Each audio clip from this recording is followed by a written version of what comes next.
Delegate session में कुछ खास मुद्दों पर ही चर्चा हुई और सबसे प्रमुख मुद्दा आपका, अरे तुम ले आया, मेरा गला ऐसे ही सबसे पहली बात मैं आपको जानकारी देना चाहूँगा आपका एनपीएस का। एनपीएस कमेटी ने, आपको मालूम होगा कि मार्च में उसका समय पूरा हो गया था, लेकिन सरकार ने 3 महीना और मांगा है समय। 3 महीना समय मांगा तो आपका मई तक का समय है उसके पास। आज के डेट में आपके एनपीएस का क्या पोजीशन है आप समझ सकते हैं कि जो कर्मचारी एनपीएस में है, अगर वो कार्य के दौरान गुजर जाता है तो उसके परिवार को वो सारी सुविधाएं मिलती हैं जो ओपीएस वाले को मिलती है। जानकारी है? अगर कार्य के दौरान कर्मचारी गुजर जाता है एनपीएस वाला तो उसके परिवार को ओपीएस के हिसाब से पेंशन मिलता है, नौकरी मिलती है पुराने वाले के। जैसा ही हो, डेथ कर गया, बात खत्म। पेंशन वगैरह सब पुराने सिस्टम से चालू हो जाए। जो उसका अंतिम बेसिक होगा, उसके बाद में जो 9,000 रुपया मिनिमम फैमिली पेंशन है, फैमिली पेंशन एकदम हूबहू ओपीएस के हिसाब से होगा। सिर्फ 9,000 रुपये लिखा हुआ ऑलरेडी कन्वर्ट मरेगा तब 9,000 रुपया मिनिमम फैमिली पेंशन है। मिनिमम फैमिली पेंशन अगर चिंता नहीं हो 18,000 रहा। रुपया उसका बेसिक है तो 9,000, एक्सीडेंट हो रहा है लेकिन ना बेसिक आजकल। अगर 36,000 है तो 18,000 रुपया फैमिली पेंशन उतना मिल रहा है, जो एक क्राइटेरिया है वो मिल रहा है। सर मरेगा तब नहीं। हाँ, अरे सुनिए ना अभी और सुनिए। पहले आपको एनपीएस फंड वालों को लोन नहीं मिलता था, अब उस पर आपको लोन भी मिलता है।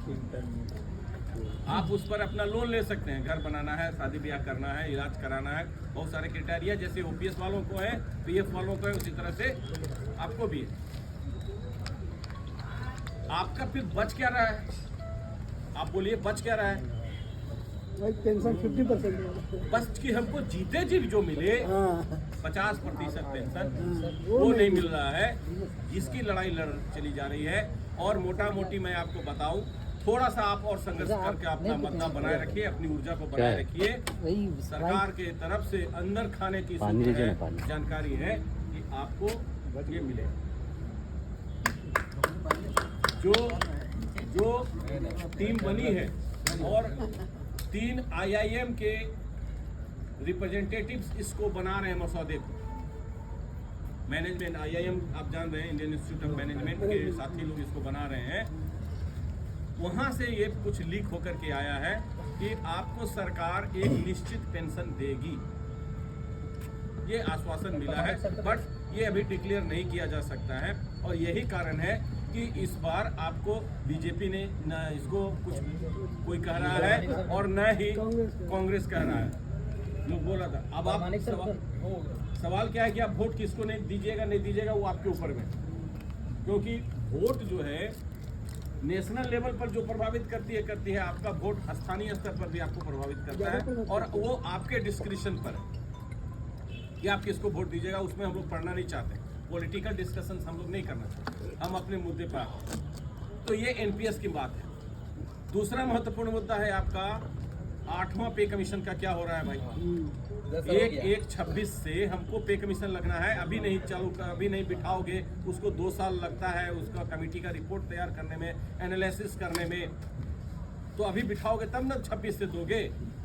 तो ये भी आपको मैं बताऊं कि श्री गोपाल जी ने आश्वासन दिया है, जबकि ये सरकार कह रही है और 7वां पे कमीशन का रिकमेंडेशन भी है कि 8वां पे कमीशन नहीं होगा।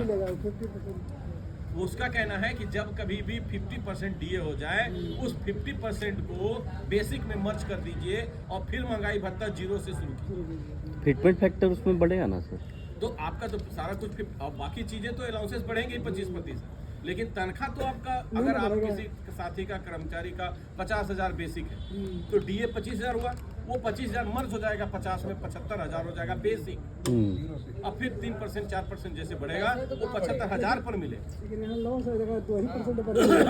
लेकिन क्या है कि पे कमीशन में क्या होता है कि कुछ एक्स्ट्रा भी तो देता है, 10% दिया, जैसे कि मल्टीपल फैक्टर जो होता है, जैसे कि आपका छठा पे कमीशन जो आया, छठा पे कमीशन जो आपका 2006 में आया था, उसमें आपका 40% बढ़ा सकता, जो ग्रेड पे का कंसेप्ट लेकर के आया 1800, 2400, 2800, 4200, वो चीज़ छूट जाए। इसीलिए हम लोग पे कमीशन का डिमांड कर रहे हैं। और यह भी है, आपको तय है कि ये सरकार अगर जीतती है, ये सरकार माने सरकार जो भी आए, एडमिनिस्ट्रेटर्स हैं वो लोग तो वहाँ हैं, एडमिनिस्ट्रेशन की तरफ से आपको ये आश्वासन है कि हम लोग 8वां पे कमीशन दिखाने के लिए राजी हैं। तो ये भी चीज़ होगा, नहीं तो हमारा तो संघर्ष चलिए रहा है, हम तो लड़ रही रहे, हम फिर जोरदार आंदोलन करेंगे। करिए आपका थर्ड में, हमको तो तीसरे पे कमीशन से याद है, थर्ड हम जब ज्वाइन किए थे तो थर्ड पे कमीशन आता, लेकिन चौथा, पांचवा और छठा बिना संघर्ष के हुआ नहीं। उसमें भी हम लोग हर कर्मचारियों के बीच में जाकर के रेफरेंडम कराने का काम किए कि पे कमीशन सरकार नहीं देगी तो हम हड़ताल पे जाएंगे। लोगों ने, साथियों ने वोट करने का काम किया और तब जाकर के वहां से पे कमीशन सैंक्शन हुआ। तो हम लोग फिर करेंगे, संघर्ष करेंगे। डीए में ज्यादा लॉस है, तो ये सारी चीजें पे हैं, कमीशन में बहुत फायदा हो जाता है। आपका 2.5% अगर बढ़ता है पिछले बार के हिसाब से 2.5%, ठीक है। और आपका एक और डिमांड है, हार्ड अलाउंस, जो बहुत सारे जोखिम भरे कार्यों को साथी कर रहे हैं, कुछ लोगों को मिल रहा है, कुछ लोगों को नहीं। डेल्टा में नहीं मिल रहा है। ठीक है, तो जो भी हार्ड अलाउंसेस कर रहे हैं, जहां लाइफ रिस्क है, जहां रन ओवर होने की घटनाएं होती हैं, वो सारे साथियों को कमेटी का रिपोर्ट आ चुका है, अंदर खाने में है, लेकिन इंक्लूड किया गया है कुछ कैटेगरीज को, वो डिटेल अभी दिया नहीं गया, कॉन्फिडेंशियल है। ये चुनाव संहिता के कारण अभी उसको चालू नहीं किया, मैंने नहीं किया गया। वी होप कि उसमें भी कुछ सुधार होगा, कुछ और साथियों को ये मिलेगा। और एक लार्जेस्ट सिस्टम कि आप जो कर्मचारी 55 वर्ष से अधिक हो जा रहे हैं, सेफ्टी कैटेगरी के साथी जो 55 वर्ष से अधिक हो जा रहे हैं, वो अपने एक बेटे को नौकरी दे सकते हैं। ये अच्छा, हमारे बहुत सारे साथी इसमें आ गए हैं।